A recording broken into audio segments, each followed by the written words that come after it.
Welcome to solid state Maharashtra state board new syllabus. Guys, आज हम how to calculate density of crystal देखने वाले हैं। तो हमको क्रिस्टल की डेंसिटी कैलकुलेट करने के लिए जो फॉर्मूला है, density is equal to mass upon volume, ये यूज़ करना पड़ेगा। तो क्रिस्टल का जो सबसे स्मॉलेस्ट यूनिट है, जिसका नाम यूनिट सेल है, तो यहाँ पर क्रिस्टल की डेंसिटी कैलकुलेट करने के लिए हमको यूनिट सेल की डेंसिटी कैलकुलेट करना पड़ेगा। तो ये जो फॉर्मूला है, density of what, unit cell equals to mass of unit cell divided by volume of unit cell. इस तरह से हम density of unit cell calculate कर सकते हैं। ओके, तो कुछ चीज़ें हमको यहाँ पर कंसिडर करना पड़ेगी। Suppose as length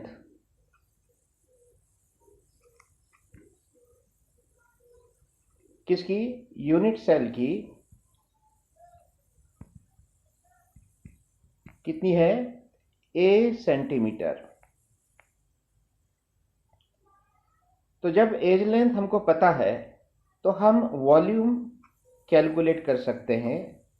volume of cubic unit cell is equal to length into breadth into height. तो लेंथ ए है, ब्रेड्थ ए है और हाइट भी ए है, और हर एक का यूनिट कितना रहेगा, सेंटीमीटर, ए सेंटीमीटर। तो इसका आंसर क्या आएगा, ए क्यूब क्यूबिक सेंटीमीटर, ये आएगा volume of cubic unit cell. अब वॉल्यूम हमको मालूम हो गया, यहाँ पर हमको mass of unit cell calculate करना पड़ेगा। तो मास ऑफ यूनिट सेल कैसे कैलकुलेट करेंगे,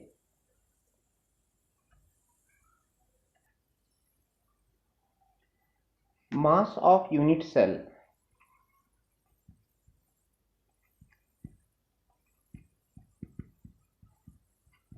is equal to, unit cell का जो मास है ये किसके मास के इक्वल रहेगा, उस यूनिट सेल के अंदर क्या प्रेजेंट है, पार्टिकल्स।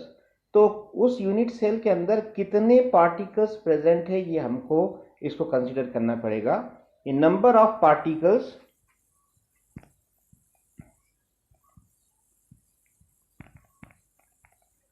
इन यूनिट सेल, कितने पार्टिकल्स प्रेजेंट है, और मास ऑफ वन पार्टिकल।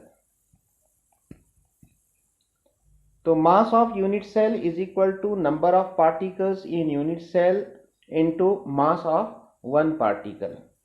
अब यहां पर suppose mass of one particle हम कैसे कैलकुलेट करेंगे, मास ऑफ वन पार्टिकल, ये पार्टिकल कहां प्रेजेंट है, यूनिट सेल में।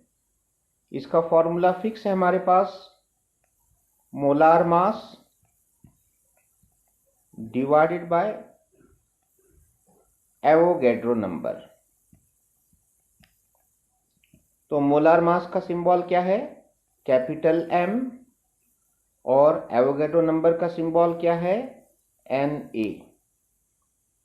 ओके, अब ये वैल्यू हम यहां पर मास ऑफ वन पार्टिकल में पुटअप करेंगे, और number of particles in unit cell कितने हैं, यूनिट सेल में पार्टिकल्स हम कितने कंसीडर करने वाले हैं, स्मॉल n। अब ये सारे वैल्यूज हम इस फर्स्ट इक्वेशन में रखेंगे, mass of unit cell is equal to number of particles in unit cell multiplied by mass of one particle. इस इक्वेशन में हम ये वैल्यूज पुटअप करने वाले हैं।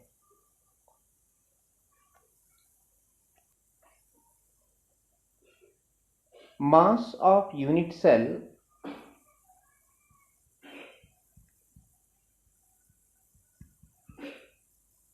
Is equal to number of particles in unit cell हमने कितने consider किए हैं, small n, into mass of one particle, उसके लिए फॉर्मूला क्या है, molar mass capital M divided by Na, Avogadro number.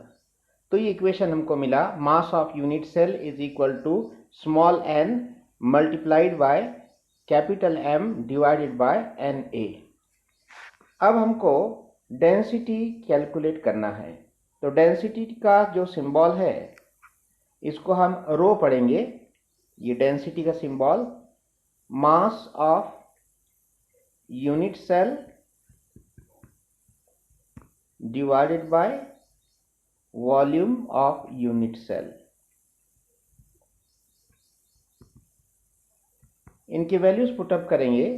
Mass of unit cell कितना है, n into capital M divided by Na divided by volume of unit cell A cube. तो इसको simplify करेंगे हम, n into M divided by Na। A cube को हम ऊपर shift करना चाहते हैं न्यूमरेटर में, तो उसका इन्वर्स हो जाएगा 1/A क्यूब। तो ये इक्वेशन हमको मिला है डेंसिटी के लिए। ओके, तो इसको आप इस तरह से भी लिख सकते हो, n divided bye A cube into M divided by Na।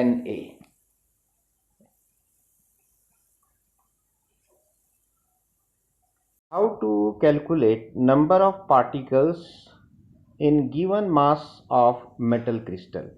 अगर आपको मेटल का मास दिया गया है तो उस मेटल में कितने पार्टिकल्स प्रेजेंट है, ये हम कैसे कैलकुलेट करेंगे। तो सपोज गिवन जो मास है, आपको सपोज x ग्राम इतना मास दिया गया है, गिवन मास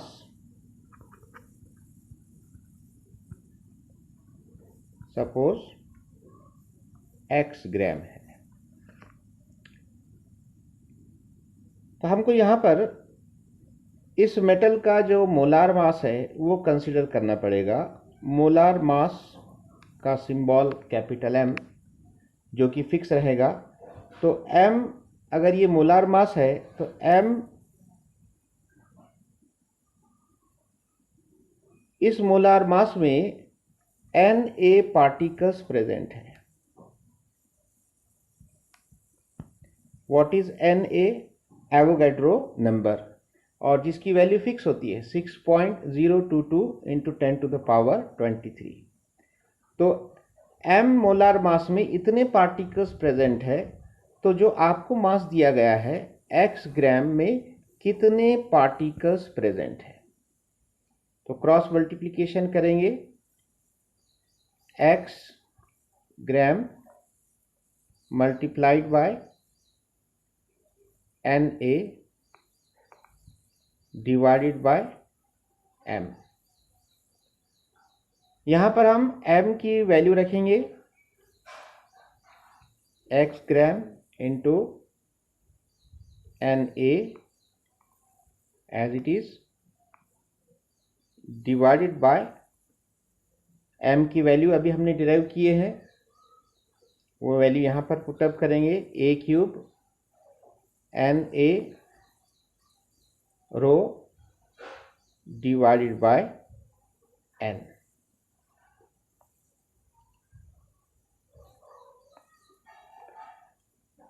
अब इसको सॉल्व करेंगे, Na कैंसिल होगा, थोड़ा मैं इधर ये साइड में ले लेता हूं।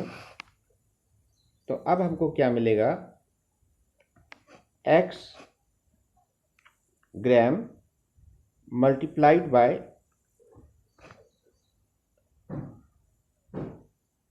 ये n ऊपर चला जाएगा, इसका इन्वर्स लेंगे हम, n divided by rho A cube. तो ये हमारा फाइनल आंसर आया है x into n divided by rho a cube. What is x? Given mass in gram. What is small n? Number of particles per unit cell. What is rho? Density of unit cell. And what is a cube? Volume of unit cell. Okay. How to calculate number of unit cells in given mass of crystal? अब यहाँ पर आपको crystal का मास दिया गया है और उस दिए गए मास में आपको number of unit cells calculate करना है. लास्ट टाइम हमने नंबर ऑफ पार्टिकल्स कैलकुलेट किए और अब हम number of unit cells calculate करने वाले हैं. तो ये कैसी शुरुआत करेंगे इसकी? सपोज n पार्टिकल्स मौजूद है 1 यूनिट सेल में.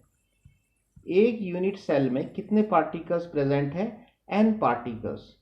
तो हमारे पास पार्टिकल्स अभी हमने लास्ट टाइम निकाले हैं कि x ग्राम में कितने पार्टिकल्स रहेंगे? x into n divided by rho a cube. तो इतने पार्टिकल्स रहेंगे is equal to how many unit cell. Okay. तो फिर हम क्रॉस मल्टीप्लिकेशन करेंगे. Number of unit cells is equal to x n divided by rho a cube into क्या आएगा? 1 cross multiplication 1 upon n. इतने यूनिट सेल्स प्रेजेंट रहेंगे. यहां पर x का मीनिंग क्या है? What is mean by x? Mass of crystal in gram. What is the meaning of small n? Number of particles in unit cell. What is the meaning of rho? Density of unit cell. a cube का meaning volume of unit cell. Okay. अब हम next देखेंगे how to calculate number of unit cells in given volume of crystal. अब आपको crystal का volume दिया गया है और उस वॉल्यूम में कितने यूनिट सेल्स प्रेजेंट है ये आपको कैलकुलेट करना है. तो इसके लिए हम क्या फॉर्मूला तैयार करेंगे? Number of unit sales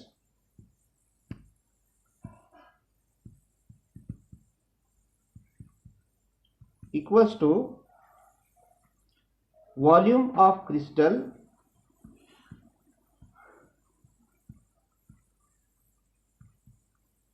divided by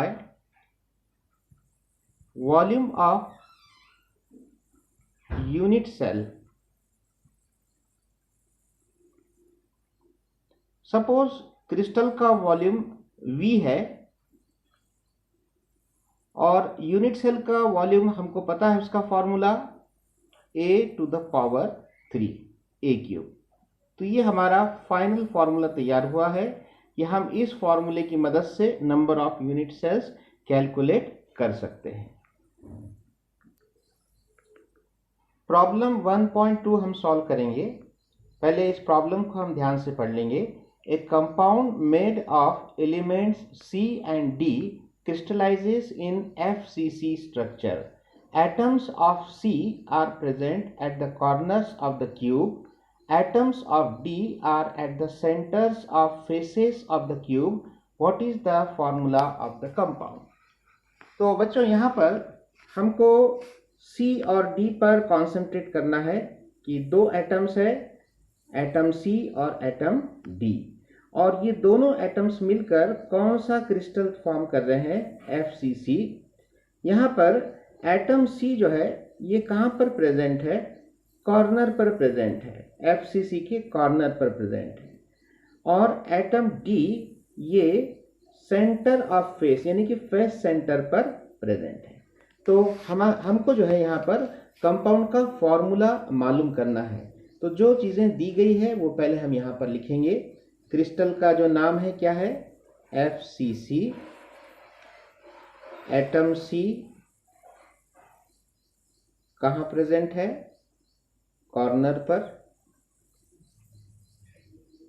atom D कहाँ प्रेजेंट है? Face centre.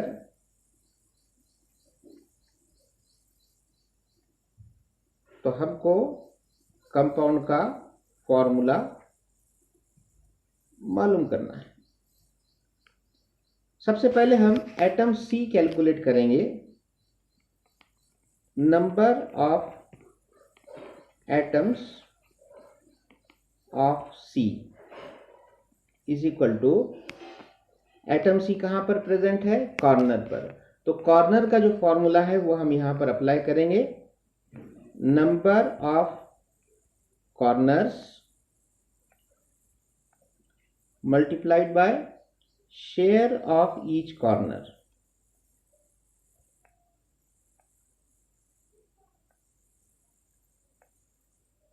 अब यहां पर हम इनके वैल्यूज पुटअप करेंगे।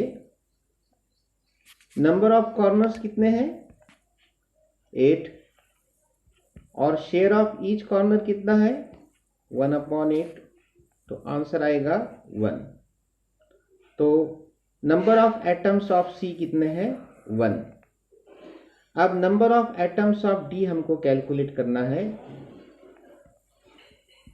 Number of atoms of D, तो इसके लिए क्या फॉर्मूला रहेगा? नंबर ऑफ फेसेस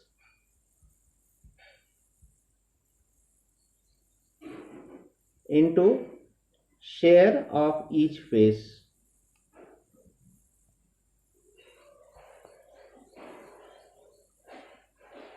तो नंबर ऑफ फेसेस कितने हैं? 6।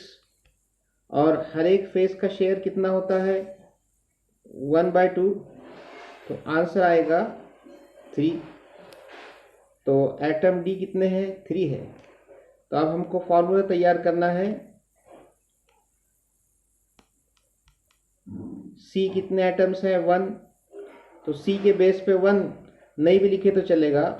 और डी उसके कितने एटम्स है? 3। तो डी के बेस पे हमको 3 लिखना पड़ेगा। तो हमारे कंपाउंड का जो फॉर्मूला है, जो हमको पूछा गया था, CD3, ये उसका फॉर्मूला है। ओके, चलिए आगे देखते हैं। प्रॉब्लम 1.3, पहले हम इस प्रॉब्लम को पढ़ लेते हैं। The unit cell of metallic silver is FCC। तो जो मेटल है वो क्रिस्टल का जो स्ट्रक्चर है क्या है? FCC है।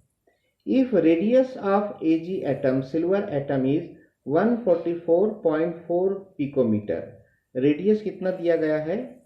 144.4 पिकोमीटर। ओके, तो calculate edge length of unit cell. Edge length आपको कैलकुलेट करना है। तो एज लेंथ का सिंबल क्या है? ए आपको कैलकुलेट करना है। B, volume of silver atom, आपको सिल्वर एटम का वॉल्यूम कैलकुलेट करना है। The percent of the volume of a unit cell that is occupied by silver atom. आपको परसेंटेज मालूम करना है। काय का? Percentage of occupied space. Percentage of occupied space आपको मालूम करना है। और D, the percent of empty space यानी कि वॉइड स्पेस। आपको परसेंट ऑफ वॉइड स्पेस मालूम करना है।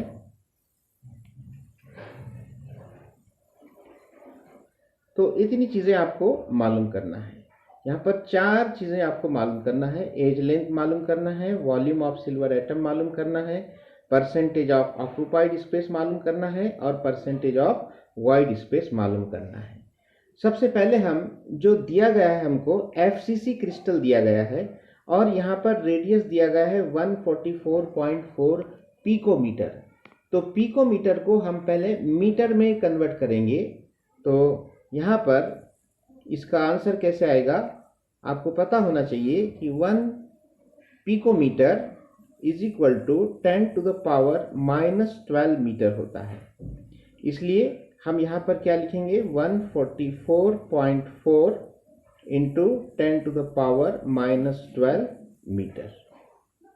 अब हम मीटर को सेंटीमीटर में कन्वर्ट करना चाह रहे हैं, तो यहाँ पर 1 पिकोमीटर होता है 10⁻⁻10 सेंटीमीटर। तो यहाँ पर हम सेंटीमीटर लिखना चाहते हैं, 144.4 इंटू क्या होगा, 10⁻⁻10 सेंटीमीटर।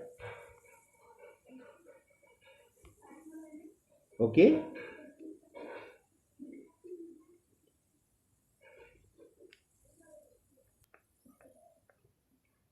एफसीसी के लिए रेडियस की वैल्यू फिक्स होती है।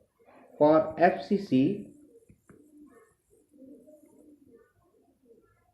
R is equal to √2a divided by 4। ये फॉर्मूला हमने कहाँ से लाए, हमने जब एफसीसी में हर एक स्फीयर का जो रेडियस कैलकुलेट किया था, वही वैल्यू हमने यहाँ पर रखी है। अब इसको जब आप √2/4 को कैलकुलेट करेंगे तो इसका आंसर आएगा 0.35a। ओके, तो यहाँ पर हमको फाइनली क्या मिल रहा है, R is equal to 0.35a। आपको इस प्रॉब्लम में क्या दिया गया है, R की वैल्यू दी गई है और आपको कैलकुलेट क्या करना है, A। इसलिए हम इस इक्वेशन को ऐसे लिख सकते हैं, A is equal to R divided by 0.35। अब R की वैल्यू हम यहाँ पर पुटअप करेंगे,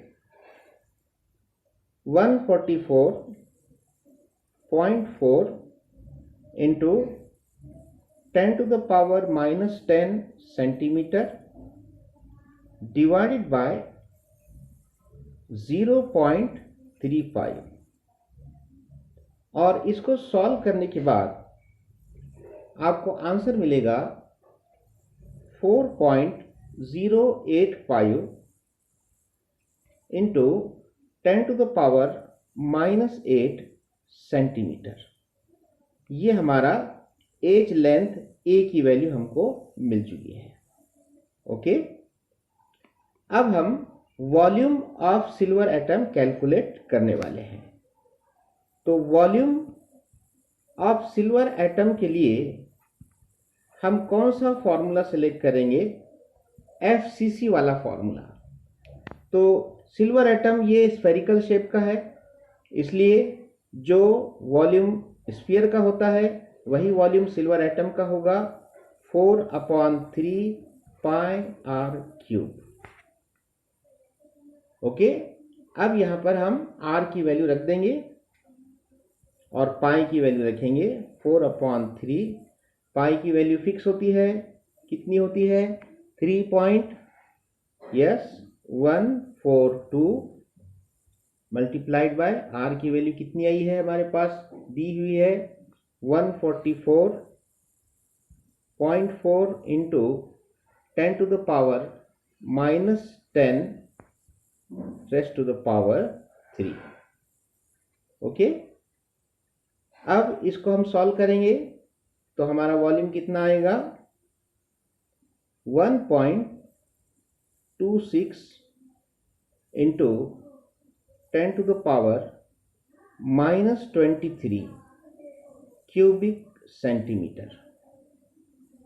ओके, तो ये हमारा वॉल्यूम आ गया बच्चों, ये हमारा फाइनल आंसर आ गया है। अब हमको जो सी स्टेप पूछी गई है, जो क्वेश्चन सी है, the percent of the volume of a unit cell which is occupied by silver atom. तो यहाँ पर सबसे पहले हमको ये कंसीडर करना है कि हमको जो क्रिस्टल स्ट्रक्चर दिया गया है वो एफसीसी है, और एफसीसी में कितने पार्टिकल्स, कितने एटम्स प्रेजेंट होते हैं, 4। तो यहाँ पर 4 सिल्वर एटम्स प्रेजेंट है। एक FCC यूनिट सेल में 4 सिल्वर एटम्स प्रेजेंट है। तो हम ये 4 सिल्वर एटम्स का वॉल्यूम कैलकुलेट कर सकते हैं। तो वॉल्यूम इज इक्वल टू कितने एटम्स है, 4 एटम्स, और यहाँ पर हर एक एटम का वॉल्यूम अभी हमने कैलकुलेट किया है 1.26 into 10 to the power -23 cubic centimetre.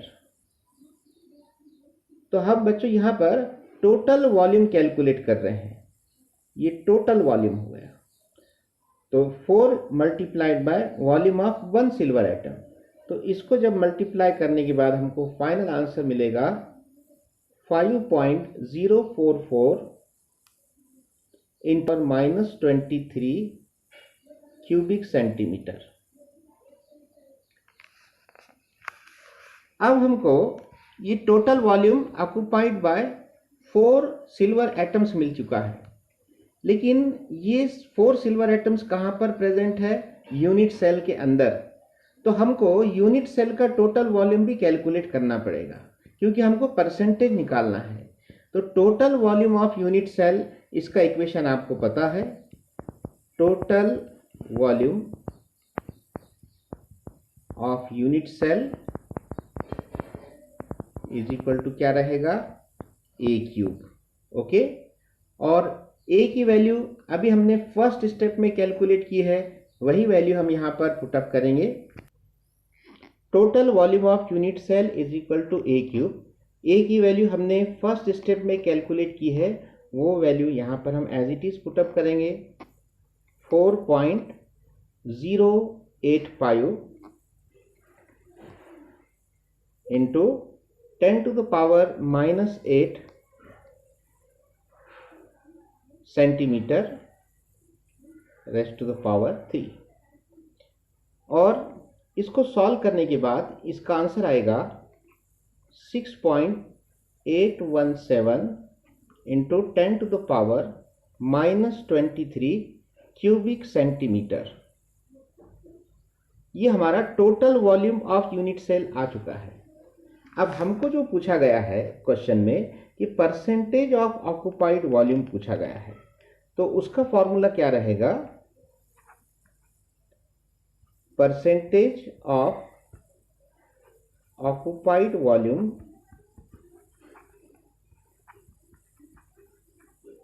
Is equal to volume occupied by atoms in unit cell, यानी कि total volume of 4 atoms, volume occupied by atoms divided by total volume of unit cell. और हमको ये percentage में मालूम करना है, इसलिए 100 से मल्टीप्लाई करेंगे। अब सिर्फ हमको वैल्यूज पुटअप करना है। वॉल्यूम ऑक्युपाइड बाय एटम्स अभी हमने मालूम किया है, कितना है, 5.044 into 10 to the power -23 cubic centimetre divided by total volume हमने अभी मालूम किया है 6.817 into 10 to the power -23 cubic centimetre into 100। क्या क्या कैंसिल होगा, cubic centimetre 10 to the power -23 10 to the power -23, और ये पूरा सॉल्व करने के बाद आपको आंसर मिलेगा 74%। तो यही आपको पूछा गया था, परसेंटेज ऑफ ऑक्युपाइड वॉल्यूम। और लास्ट जो सब क्वेश्चन है, परसेंटेज ऑफ एम्प्टी स्पेस। तो एम्प्टी स्पेस हम कैसे कैलकुलेट करते हैं, आपको पता है। एम्प्टी स्पेस का formula, empty space is equal to 100 minus occupied space. तो ऑक्युपाइड स्पेस कितना है, 74, तो फाइनल आंसर आएगा 26%। तो ये हो गया एम्प्टी स्पेस। ओके, तो इस तरह से ये प्रॉब्लम हमको सॉल्व करना है। तो बच्चों आज के लिए इतना ही, और नेक्स्ट वीडियो में हम और कुछ न्यूमेरिकल सॉल्व करेंगे। तब तक के लिए goodbye, thank you very much.